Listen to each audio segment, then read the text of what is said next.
Good evening. तो guys ये 5 जनवरी के डेली करंट अफेयर्स की मैगजीन है। तो चलिए हम आज की फर्स्ट न्यूज़ स्टार्ट करते हैं। India on track to surpass China as in third largest ethanol consumer by 2026। और ये किसने बोला है? इंटरनेशनल एनर्जी एजेंसी ने। तो गाइज ये जो हमारी न्यूज़ एनवायरनमेंट में कवर होगी। अभी क्या है, जो इंटरनेशनल एनर्जी एजेंसी है उन्होंने रिपोर्ट किया कि जो इंडिया की इथेनॉल की डिमांड है वो 2017 से लेकर 2021 के बीच में 3 गुना ज़्यादा हो चुकी है। और नियर अबाउट लास्ट अगर हम ईयर देखें तो उसमें 3 करोड़ लीटर इंडिया ने इथेनॉल को कंज्यूम किया। इथेनॉल एक रिन्यूएबल फ्यूल होता है जो वेरियस प्लांट मटेरियल से बनता है, जिसे हम बायोमास भी बोलते हैं। क्लियर कलरलेस लिक्विड होता है जिसका ऑक्टेन नंबर बहुत ज़्यादा होता है, मतलब पेट्रोल को ही ठीक है, जिसे हम गैसोलीन भी बोलते हैं, मतलब गैसोलीन से ज़्यादा होता है, ठीक है। और ये अच्छी प्रॉपर्टीज आपको प्रोवाइड करता है। ऑक्टेन नंबर क्या होता है? सिंपली ये बताता है, जैसे पेट्रोल गैसोलीन, एक पेट्रोल को भी गैसोलीन बोलते हैं, तो उसकी क्वालिटी और परफॉर्मेंस का मेजरमेंट होता है। ऑक्टेन नंबर जितना ज़्यादा अच्छा होता है उतना ही फ्यूल की क्वालिटी अच्छी होती है। अगर आप कभी पेट्रोल पंप पे जाते हो, अगर वहाँ पे बोर्ड लगे होते हैं तो वहाँ पे लिखा होता है XP95, मतलब एक अलग से पेट्रोल आता है ना, तो इसका मतलब ये होता है कि उस पर्टिकुलर पेट्रोल का 95% ऑक्टेन नंबर है, ठीक है। तो उसका ऑक्टेन नंबर ज़्यादा होता है, इस वजह से उसकी जो पेट्रोल की एफिशिएंसी वो ज़्यादा अच्छी होती है, ठीक है। इंडिया अगर देखा जाए, इंडिया को बनना है कार्बन न्यूट्रल 2070 तक, जिसकी वजह से हमारा एम है कि हम पेट्रोल में 20% बायोथेनॉल को मिक्स करें फ्रॉम 2030 टू 2025, 5 सालों में, ठीक है। और हमारा फिर एम है कि 2023 में हम क्या करें, 20% तक ब्लेंड करना शुरू करें। हाउएवर इंडिया ने ऑलरेडी अपने पिछले साल 10% ब्लेंडिंग का टारगेट को कंप्लीट कर चुका है। अब इथेनॉल ब्लेंड करने से क्या हमारा सिग्निफिकेंस होगा? इंपोर्ट्स पे जो डिपेंडेंट है वो डिक्रीज होगा, एयर पोल्यूशन कम होगा, और हम अपने फार्मर्स को इकोनॉमिकली और एम्प्लॉयमेंट अपॉर्चुनिटीज प्रोवाइड करेंगे। चैलेंजेस क्या है? सबसे ज़्यादा क्या है, एग्जिस्टिंग जो व्हीकल्स हैं वो अभी जो ब्लेंडिंग वाला पेट्रोल है उसे यूज़ नहीं कर सकते, उसके अकॉर्डिंग कंप्लाइंस में नहीं है। इसके बाद जो ग्रीन हाउस गैस एमिशन और sustainability criteria, feed stock availability या फिर मेंटेनेंस इसकी ज़्यादा होगी। अब जो स्टेप्स क्या लिए गए सो दैट हम इथेनॉल इकोनॉमी को प्रमोट कर सकें? सबसे पहले हमने क्या किया है, हमें क्या करना है, guaranteed free prices per litre of ethanol according to our feedstock. इसके अलावा हम क्या करेंगे, न्यू इथेनॉल कैपेसिटी के लिए एक फाइनेंशियल सपोर्ट लेके आएंगे। इसके अलावा हम प्लान करें to mandate flex fuel vehicles, मतलब कि कोई भी आप फ्यूल डालो तो फ्लेक्सिबल हो वो व्हीकल, ठीक है, जो किसी भी हाइयर, अगर आप हाइयर अमाउंट में भी इथेनॉल ब्लेंड करते हो तो उसमें भी वो व्हीकल कामयाब हो। फाइन। नेक्स्ट न्यूज़ है, India's old dams Gandhi Sagar in Madhya Pradesh needs immediate repair says CAG report. तो गई थी जो हमारी न्यूज़ इंफ्रास्ट्रक्चर में कवर होगी। अभी क्या है, जो कैग रिपोर्ट है उन्होंने बोला है कि काफ़ी जो ऐसे ड्रेन्स हैं, काफ़ी जो ऐसे डैम्स हैं, वहाँ पे आप रेगुलर चेक नहीं रखते या फिर चौकड हो रखे हैं वहाँ पे जो ड्रेनेज है, जिसकी वजह से क्या है, जो इतने से जो ईयर्स मतलब कि डैम बने हुए हैं वो कहीं ना कहीं डेटोरिएट हो रहे हैं, ठीक है। इसके अलावा कैग ने और क्या इश्यूज हाईलाइट किए, उन्होंने बोला है कि जो स्टेट डैम सेफ्टी ऑर्गेनाइजेशन है वो अभी भी जो सेंट्रल वाटर कमीशन के द्वारा जो रिकमेंडेशन दी गई है उनके साथ कॉम्प्लाई नहीं कर रहा है, और ना ही जो डैम सेफ्टी इंस्पेक्शन पेन है उनके अलावा जो रेमिडियल्स मेजर बताया जा रहा है वो उनके साथ कॉम्प्लाई नहीं करता है। इसके अलावा क्या है, वाटर्स को वही इरेगुलर डिस्चार्ज करते थे, कभी भी कोई भी मेजर्स नहीं है कि किस तरह से आप जो रेनफॉल पैटर्न चेंज हो रहा है उनके साथ कैसे डील कर सकते हैं, उनका कोई पैटर्न नहीं है, ठीक है। डैम्स क्या होते हैं ये आपको पता ही होगा, ये रिवर्स पे बनाए जाते हैं जो आर्टिफिशियली क्या करते हैं, रिवर के फ्लो को क्या करते हैं, कंट्रोल करते हैं, वाटर को स्टोर करते हैं एंड हेल्प करते हैं irrigation, power generation, flood moderation and the water supply. जून 2019 में देखा जाए इंडिया के पास 5745 लार्ज डैम्स हैं, और इसके अलावा कुछ इनमें हमने वो डाटा भी ऐड किया जो भी अंडर कंस्ट्रक्शन है। चाइना और यूएसए के बाद India third largest dam owning nation है वर्ल्ड में। इंडिया में जो मोस्टली जो डैम्स हैं वो स्टेट्स के द्वारा कंस्ट्रक्ट किया जाता है, मेंटेन किया जाता है, लेकिन कुछ जो बड़े बड़े डैम्स हैं वो ऑटोनॉमस बॉडीज के द्वारा बनाए गए, जैसे दामोदर वैली कॉर्पोरेशन, भाखड़ा बियाज management board of Bhakra Nangal project. इसके अलावा जो 70% से ज़्यादा डैम है हमारे इंडिया में वो 20 साल से पुराने हो चुके हैं, और जिसमें से 220 डैम्स ऐसे हैं और 100 साल से भी ज़्यादा पुराने हैं, और इनको इमीडिएट मतलब कि इमीडिएट उन्हें हमें वो जाना चाहिए, रिपेयर की ज़रूरत है। रिसेंटली के पार्लियामेंट ने डैम सेफ्टी एक्ट 2021 को पास किया गया था, जिसमें बिल ने बोला था कि हमें सभी स्टेट्स और यूनियन टेरिटरीज की हेल्प करनी है सो दैट वो यूनिफॉर्म डैम सेफ्टी प्रोसीड्योर्स को अडॉप्ट कर सके और एक मैकेनिज्म को सेटअप कर सके सो दैट किस तरह से हम जो डैम्स की फंक्शनिंग है उनको सेफ रख सकें।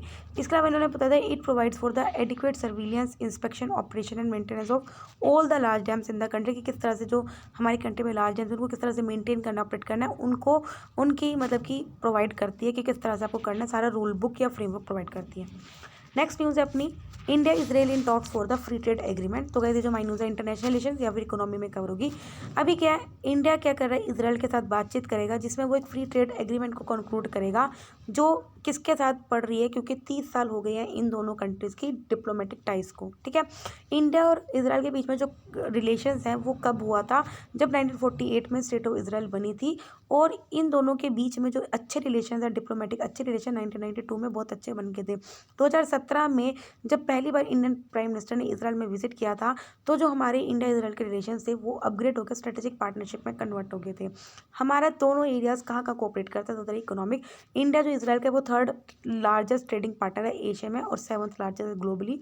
एग्रीकल्चर का देखा जाए तो दोनों कंट्रीज़ ने 3 ईयर वर्क प्रोग्राम को साइन किया गया, सो दैट हम डेवलपमेंट कर सकें एग्रीकल्चर कोऑपरेशन, सो दैट हम बेनिफिट्स पहुंचा सकें अपने लोकल फार्मर्स को। डिफेंस और सिक्योरिटी की बात करें तो इसराइल क्या बन रहा है, इसराइल हैज़ बिकम इंडिया का top 3 arm supplier for the last 5 year. पिछले 5 सालों में इसराइल ने इंडिया को बहुत ज़्यादा आर्म सप्लाई करी है। कल्चरल रिलेशनशिप देखा जाए तो इंडिया इसराइल में नियर अबाउट 85,000 ज्यूज रहते हैं जो इंडियन ओरिजिन से बिलोंग करते हैं। फ्री ट्रेड एग्रीमेंट आपको पता होना चाहिए 2 या ज़्यादा नेशंस में एक पैक्ट होता है जिसमें हम कोई भी इंपोर्ट एक्सपोर्ट्स के बीच में जो बैरियर्स होते हैं उनको रिड्यूस करते हैं। इसका क्या होता है, हम ट्रेड प्रोटेक्शनिज्म का ये उल्टा होता है। करंटली इंडिया किसके साथ फ्री ट्रेड एग्रीमेंट के लिए देख रहा है, UAE, UK, Australia, Canada and Israel के साथ। जरा फॉरेन पॉलिसी कंसर्न्स क्या है, जरा हम ये देख लेते हैं। दोनों कंट्रीज़ क्या है, थर्ड पार्टी इशूज़ के साथ डोमिनेट किया जाता है, जैसे पैलेस्टीन और ईरान इशू के द्वारा, ठीक है। इस इशू को एड्रेस करने के लिए इंडिया फॉलो करता है डीहाइब्रिडेटेड पॉलिसी, जिसमें वो एक तरह इस रिलेशनशिप इस तरह से निभाता है सो दैट दूसरी कंट्री का जो रिलेशनशिप है या उनके साथ जो कॉम्प्लेक्सेस हो सकता है तो उसको इग्नोर किया जाए। वही बात होगी अगर आपका कोई एक ऐसा अच्छा दोस्त है लेकिन उसका कोई दुश्मन है लेकिन वो भी आपका दोस्त है, तो उसके साथ आपको कैसे रिलेशन निभाना है, तो वैसे ही इंडिया रिलेशन निभाता है। नेक्स्ट है IUCN green status of the species. तो कही दी जो माइनस एनवायरमेंट में कवर होगी। अभी क्या जो IUCN green status of species है उन्होंने क्या किया है, रेड लिस्ट को कॉम्प्लीमेंट किया है, जिसके अंदर उन्होंने बोला है कि किस तरह से जो स्पीसीज़ हैं उनकी पॉपुलेशन को हम रिकवर कर सके और उनको कैसे कंजर्व कर सके। IUCN की जो red list of threatened species है वो ग्लोबल स्टैंडर्ड है, जिसमें हम देखते हैं कि कौन सी पर्टिकुलर स्पीसीज कितना रिस्क में है एक्सटेंशन में, चाहे वो एनिमल हो, फंगस हो या प्लांट हो। मेन ऑब्जेक्टिव है कि हमें क्या करना है, एक स्टैंडर्डाइज फ्रेमवर्क प्रोवाइड करना है जिसमें हम स्पीसीज को मेजर रिकवर कर सकें। इसके अलावा हमें करना है कि कैसे कैसे हम कंजर्वेशन कर सकते हैं, मतलब कि अगर हम कोई मेथड यूज़ कर रहे हैं अगर वो सक्सेसफुल हो रहा है तो उसे हमें रिकॉग्नाइज करना है। इसके अलावा हमें उस स्पीसीज को हाईलाइट करना है जिसका करंट जो कंजर्वेशन स्टेटस है वो डिपेंड करता है on continued conservation extent. Suppose करो आज अगर आप किसी स्पीसीज को बचा रहे हो लेकिन वो क्यों बची रह रही है, किस वजह से बची रह रही है, तो उस चीज़ को भी आपको इक्वली कंजर्व करके रखना है। इसके अलावा हमें क्या करना है, हमें ये देखना है टू फोरकास्ट, हमें देखना है कि जो अभी भी हम जो कंजर्वेशन प्लान चला रहे हैं, प्लान कंजर्वेशन, उसका क्या इम्पैक्ट होगा, उसको हमने पूरा फोरकास्ट करना है। इसके अलावा हमें क्या करना है, to elevate level of ambition for the long term species recovery, ठीक है। इसको रिप्रेजेंट किया जाता है बाय स्पीसीज रिकवरी स्कोर और बाय 4 कंजर्वेशन इम्पैक्ट मैट्रिक। एक होता है conservation legacy, conservation dependence, conservation gain और रिकवरी पोटेंशियल।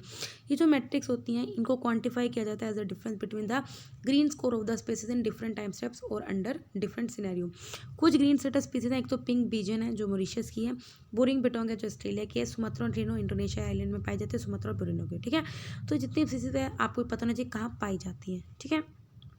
अब देखो गाइस इसमें जरा हम पढ़ते हैं, हमने 4 बोल पढ़ी हैं, conservation legacy, conservation dependence, conservation gain और रिकवरी पोटेंशियल। मतलब कि सिंपल बात ये है कि अगर आपको अभी लग रहा है कि कौन सी हमें कंजर्व करनी चाहिए प्रेजेंट में, तो हम ये करते हैं।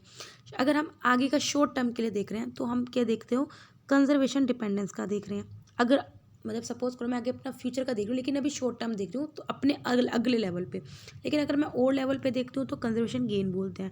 अगर मैं लॉन्ग टर्म फ्यूचर देख रही हूँ तो उसे हम रिकवरी पोटेंशियल। मतलब कि सिंपल बात है कि आपको किस चीज़ को कितना कंजर्व करना है वो डिपेंड करता है आप किस नज़र से उसको देख रहे हो। फाइन, नेक्स्ट न्यूज़ है, row erupts over move to free temples from the Karnataka government's control.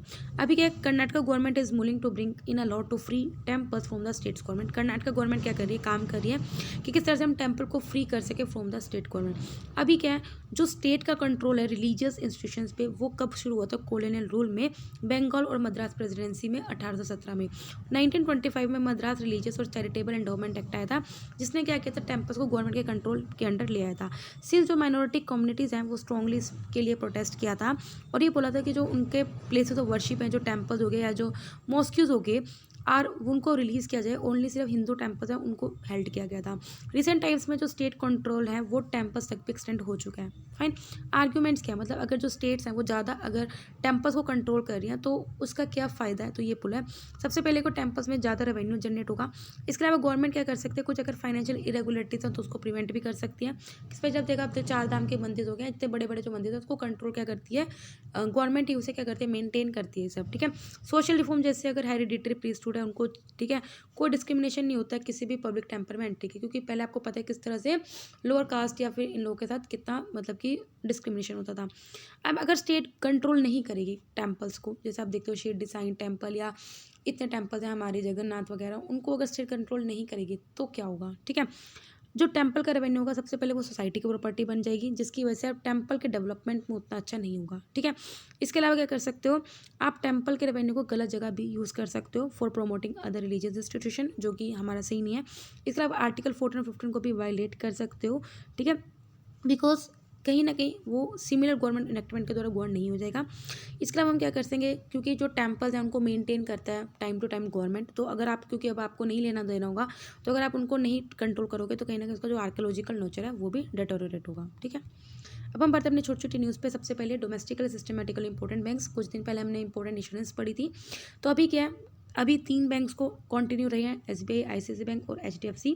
ये बैंक्स वो होते हैं जो टू बिग टू फेल होते हैं आरबीआई के अकॉर्डिंग। कुछ बैंक्स ऐसे होते हैं जो बहुत ज़्यादा इंपॉर्टेंट होते हैं क्योंकि उनका साइज़ बहुत ज़्यादा अच्छा होता है और इनको जो डिफरेंट डिफरेंट जो बॉडीज़ हैं वो उनको जो रिस्ट्रिक्शन में आती हैं, कॉम्प्लेक्स नेचर होता है और इनका कोई सब्सटीट्यूट नहीं है। वो बैंक जिनका जो जीडीपी है वो 2% से ज़्यादा है, मतलब हमारी इंडिया की जीडीपी से 2% ज़्यादा है, तो उन बैंक्स को हम डोमेस्टिकली सिस्टमेटिकली इंपॉर्टेंट बैंक्स बोलते हैं। जो 2015 में जो फ्रेमवर्क है तो उन्होंने बोला है कि जो सेंट्रल बैंक्स हैं, जो उनको, सेंट्रल बैंक हमारा कौन सा है, आरबीआई है, तो उसको उन बैंक्स के नाम डिस्क्लोज करने होते हैं कि जिनको डोमेस्टिकल सिस्टमेटिकली इंपॉर्टेंट बैंक्स हम रेफर कर सकें। फाइन। नेक्स्ट है श्योरिटी बॉन्ड। अभी के जो आईआरडीए है, that is the insurance regulatory development authority of India, उन्होंने फाइनल गाइडलाइंस को अनवील करी है, जिसमें ये बोला कि हम किस तरह से various type of surety bonds को लॉन्च कर सकते हो। श्योरिटी बॉन्ड क्या होता है, एक तरह का बॉन्ड होता है जो इंश्योरेंस कंपनी प्रोवाइड करती है on behalf of the contractor जो अवार्ड प्रोजेक्ट अवार्ड कर रहा है, ठीक है। लाइक कोई भी है, अगर आपने कोई प्रोजेक्ट स्टार्ट किया है, ठीक है, तो आप कितना पैसे का प्रोजेक्ट होगा तो उसके बिहाफ पे इंश्योरेंस कंपनी क्या करती है, श्योरिटी बॉन्ड इशू करती है। फाइन। तो when a principal break a bond term, तो हार्म पार्टी क्या कर सकती है, उस बॉन्ड पे क्लेम कर सकती है, ठीक है। ये क्या करती है, बैंक की गारंटी के सिस्टम को रिप्लेस करती है, रिस्क इसमें रिड्यूस होते हैं क्योंकि इसमें जो प्रोजेक्ट डिले नहीं होता और पुअर कॉन्ट्रैक्ट परफॉर्मेंस नहीं होती। आरबीआई की रिटेल डायरेक्ट स्कीम क्या होता है, आरबीआई ने नोटिफाई किया था अपनी आरबीआई रिटेल डायरेक्ट स्कीम, जिसको फॉर्मुलेट किया गया था कि ए वन स्टॉप सोल्यूशन होगा जिसमें आप क्या कर सकते हो, गवर्नमेंट के सिक्योरिटीज़ में इन्वेस्ट कर सकते हो, ठीक है।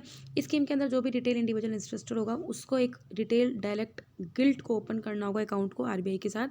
इस स्कीम का यही कि हम क्या कर सके, कॉमन मैन भी इजिली गवर्नमेंट सिक्योरिटीज़ में इन्वेस्ट कर सके by simplifying the process of investment. Next है Airtel payment bank as a scheduled bank, it could be an important news. अभी के जो एयरटेल पेमेंट बैंक है उसको कैटेगराइज किया गया एज अ शेड्यूल्ड बैंक, किसके द्वारा, बाय आरबीआई। जो भी बैंक्स को इंक्लूड किया जाता है सेकंड शेड्यूल आरबीआई एक्ट 1934 में, उसे हम शेड्यूल्ड बैंक बोलते हैं। इन बैंक्स में शेड्यूल्ड कमर्शियल बैंक्स भी होते हैं और शेड्यूल्ड कोऑपरेटिव बैंक्स भी होते हैं। बेनिफिट क्या होता है शेड्यूल्ड बैंक का, सबसे पहले क्या होता है, अगर किसी शेड्यूल्ड बैंक को स्टेटस मिल जाता है तो वो आरबीआई से लोन ले सकता है बैंक रेट पे। इसके अलावा उसको ऑटोमेटिकली उसके बाद मेंबरशिप मिल जाती है क्लियरिंग हाउस का। इसके अलावा वो क्या कर सकते हैं, rediscount of the first class exchange bill, एक सेकेंड यार, bill from the RBI. Fine. Next news है Arabian Sea primary choice for crew module landing. अभी के जो अरेबियन सी है जो कि काफ़ी ज़्यादा काम है, वो प्राइमरी चॉइस है, जिसमें क्या होएगा, जो क्रू मॉड्यूल है वो रिटर्न होंगे, जो हैबिटेट्स हैं एस्ट्रोनट्स के गगनयान के, ठीक है। हाउएवर जो ये शेड्यूल्ड है 2023 में हो चुका था, आपको पता है बिकॉज कोविड की वजह से। हाउएवर जो बे ऑफ बंगाल है उसको भी कंसीडर किया जाता है एज अ बैकअप ऑप्शन, लेकिन स्टिल जो प्रेफर किया जाता है वो अरेबियन सी को किया जाता है। नोट जो बे ऑफ बंगाल है वो ईस्ट कोस्ट है, इस प्रेफर्ड किस लिए किया जाता है, preferred for launching the satellite, ठीक है। नेक्स्ट है IHU या फिर हम इसको बोलते हैं university hospital institute new Covid variant, ठीक है, सुना होगा आपने। फ्रांस ने रिपोर्ट किया पहला वेरिएंट कोविड का IHU। ये वेरिएंट क्या होता है, एक जीनोम वायरल जीनोम है जिसके अंदर एक या ज़्यादा म्यूटेशंस हैं। इसको डिटेक्ट किया जाता है as a polymerase chain reaction analysis, hence lesser need of genome sequencing for its identification. जो IHU वेरिएंट है वो मानना चाह रहा है, इसका नाम ये है, ठीक है। और पहली बार डिस्कवर किया जा रहा है लास्ट ईयर जनवरी में हो गया था। फ्रेंच रिसर्चर ने इसको लोगों में पाया गया नवंबर में, और इसको क्लासीफाई किया जा रहा है एज अ दिस। इंडिया की जरा हम देख लेते हैं कोविड इमरजेंसी रिस्पॉन्स क्या and health system preparedness package के बारे में हम थोड़ा पढ़ लेते हैं। अभी के जो हेल्थ मिनिस्टर उन्होंने क्लैरिफाई किया है सेंटर को, health ministry clarified that centre 24 अगस्त 2021 तक उन्होंने 50% रिलीज कर दिए थे फंड्स स्टेट्स को under ECRP, that is the emergency response and health system preparedness package के अंदर, और उसमें से स्टेट ने ऑलरेडी 60% फंड्स को यूटिलाइज कर लिया है। ECRP की तरह का सेंट्रल स्पॉन्सर्ड स्कीम है जिसके अंदर हमें क्या करता है, पेंडेमिक के द्वारा कोई भी अगर थ्रेट है उसको प्रिवेंट डिटेक्ट करने के लिए यूज़ किया जाता है, और हमारा जो है नेशनल हेल्थ सिस्टम उसको स्ट्रेंथन करता है सो दैट हम इमरजेंसी रिस्पॉन्ड कर सकें। कैबिनेट ने इसका फेज सेकेंड अप्रूव किया था और इम्प्लीमेंट किया जा रहा है from 1 July 2021 to March 31, 2022। OmiSure, ये एक मेड इन इंडिया किट है जिसमें हम ओमिक्रॉन को डिटेक्ट करेंगे, और रिसेंटली इसको अप्रूवल मिल चुका है बाय ICMR। इसको डेवलप किया गया by Tata medical and diagnostic, जो ओमिक्रॉन को डिटेक्ट करेगा वही RT-PCR टेस्ट के थ्रू। ओमिक्रॉन पेशेंट्स को डिटेक्ट किया जा रहा है only after the genome sequencing, मतलब RT-PCR टेस्ट में इसका डायरेक्ट नहीं आएगा, लेकिन जीनोम सीक्वेंसिंग का तो पता चल जाएगा। लेकिन ये टेस्ट क्या कर सकता है, it can help eliminate the step and detection that can be during the testing. P-8I aircraft, ये एक तरह का इंडिया की डिफेंस कैपेबिलिटी में अच्छा बूस्ट होगा, और इंडिया नेवी जो है इसको लेके आ रही है, इसके ऑपरेशन को स्टार्ट कर रही है फ्रॉम इंडियन नेवलशिप हांसा गोवा से। टिल नाउ ये जो एयरक्राफ्ट था वो तमिलनाडु में था ऑन द ईस्टर्न सीबोर्ड। ये एक long range multi mission maritime petrol aircraft है जो क्या करता है, मतलब कि पेट्रोलिंग मतलब सर्विलियंस रखना ब्रॉड एरिया मैरीटाइम और लिटोरल ऑपरेशंस में। लास्ट न्यूज़ है कुछ प्लेसेस है न्यूज़ में। जोजिला पास, पहली बार जो बॉर्डर रोड ऑर्गेनाइजेशन है उन्होंने क्या किया, जोजिला माउंटेन के पास को ओपन रखा 31 दिसंबर के बाद भी। जोजिला पास बहुत हाई माउंटेन पास है जिसका एलिवेशन इतना है 11,575 फीट, ठीक है, जो लद्दाख के कारगिल डिस्ट्रिक्ट में है। ये स्ट्रेटेजिक लिंक है जो लद्दाख को श्रीनगर को जोड़ता है, ठीक है, ऑल वेदर कनेक्टिविटी प्रोवाइड करता है, और जोजिला टनल को यहाँ पे कंस्ट्रक्ट किया गया है। अगर एक बार ये कंस्ट्रक्ट हो गया, ये 14.15 किलोमीटर का ब्रिज होगा, तो इंडिया का लॉन्गेस्ट रोड टनल होगा और एशिया का लॉन्गेस्ट बाई डायरेक्शनल टनल होगा। तो गाइस यहाँ पे जो हमारे डेली करंट अफेयर वो कंप्लीट होते हैं। वीडियो अच्छी लगे तो लाइक करना, कोई डाउट हो कमेंट करना। तब तक ले बाय बाय, टाटा।